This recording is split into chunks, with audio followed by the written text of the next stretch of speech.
আমার প্রিয় ভাইয়েরা, কলিজার টুকরা যুবক ভাইয়েরা, এখন আমাদের সামনে আসিতেছে কুরবানি। এ কুরবানির কিছু অজানা তথ্য, গোপন তথ্য আপনাদেরকে আজকে আমি দিব ইনশাআল্লাহ।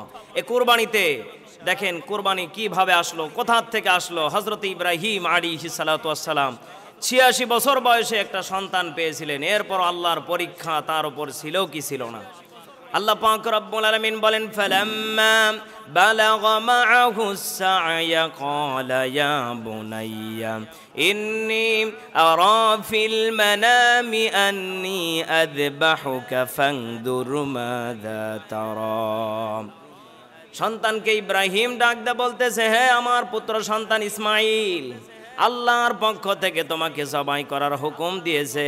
তুমি যদি রাজি থাকো আমি তোমাকে জবাই করতে পারি। সন্তান সঙ্গে সঙ্গে ডাক দিয়ে বলতেছেন, ক্বালা ইয়া আবাতি ফাআল মা তু'মার। হে আমার পিতা, এটা দুনিয়ার কেউ আপনাকে হুকুম জারি করে নাই, আল্লাহর পক্ষ থেকে করেছে। আপনি অবশ্যই আপনি আমাকে জবাই করে ফেলেন। টেনশনের কোনো কারণ নেই, চিন্তার কোনো কারণ নেই। আপনি আমাকে জলদি করে আপনি জবাই করে ফেলেন। সুবহানাল্লাহ। এ পৃথিবীর ময়দানে যদি কোনো বাবা সন্তানকে যদি এই কথা বলতো, সন্তান সঙ্গে সঙ্গে ডাক দেয়া বলতো, বাবা আপনার বড় ছেলেটাকে আগে জবাই করেন, এরপরে আমাকে জবাই করেন। কথা বলছেন না কেন? এজন্য আমার বাবাজিরা, সন্তান কতটা আল্লাহওয়ালা হলে ইমানের পরীক্ষা দিতে পারে আপনি টের পাচ্ছেন, বোঝা লাগবে। এরপরে সন্তান বলে, বাবা কোনো টেনশনের কারণ নেই, সাতাজিদুনি ইনশাআল্লাহু মিনাস সাবিরিন। চিন্তার কোনো কারণ নেই বাবা, ইনশাআল্লাহু মিনাস সাবিরিন।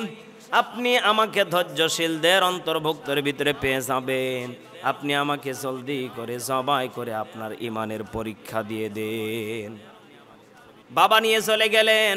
বাবাকে সন্তান ডাক দে বলতেছে, বাবা আপনি সুন্দর করে আপনার চোখে রুমাল বেঁধে ফেলেন, রুমালটাকে বেঁধে সুন্দর করে আপনি আমাকে জবাই করেন। কেননা এমনও তো হতে পারে আপনি যদি আমার দিকে তাকিয়ে জবাই করেন মায়াও লেগে যেতে পারে।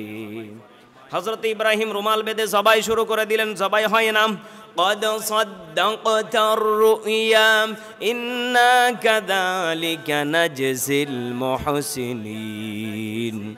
আল্লাহ এবার ডাক দিয়ে বলতেছি, ইব্রাহিম তোমার সন্তানকে জবাই করার আমার বড় উদ্দেশ্য না, মূল উদ্দেশ্য হচ্ছে তোমাকে পরীক্ষা করার। তুমিও পাস, তোমার ছেলেও পাস। চিৎকার মেরে বলেন না সুবহানাল্লাহ। এজন্য আমার বাবাজিরা দেখেন, ইমানের পরীক্ষা নবীদেরকে বারবার করেছিলেন, তারপরও তিনারা পাশ করেছেন। আল্লাহ পাক যেন আমাদেরকে কোরবানির সঠিক নিয়ম অনুযায়ী কোরবানি কেনার এবং আমাদেরকে কোরবানির হুকুম আহকাম মেনে যেন কোরবানি দেওয়ার তৌফিক দান করেন। সকলে পড়ুন আল্লাহুম্মা আমিন।